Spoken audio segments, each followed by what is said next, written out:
How to update your Play Store. Hello everybody, welcome back to my channel How to Apps. This is me Bipin Basnat, and today I'll guide you on how you can update your Play Store. Now if you're confused on how you can update Play Store and if you need help, then let me guide it through. First and foremost, you want to open up your Play Store, right? You can see I've opened up my Play Store right here on the screen. What you want to do is you want to tap on the profile icon that you'll find at the top right corner of your screen. Now at the very top right, you can see my profile there. Simply tap on it.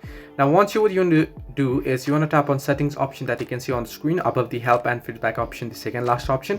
Once you tap on settings, you can see general, network preferences, authentication, family, and about options. Simply tap on about option and scroll down, and here you can see there Play Store version 37.5.24 and 29 and several numbers there. You want to simply tap on update Play Store option, and you can see a new version of Google Play Store will be downloaded and installed popping up. Simply understood, and it'll be updated. If you tap on it here, you'll be able to be a developer as well. Now here you want to simply tap on upload Play Store and it'll be updated if the update is available. So this way you can update your Play Store. Hope this helped you. Do like and subscribe, and do not forget to leave a comment down below if you have any further issues.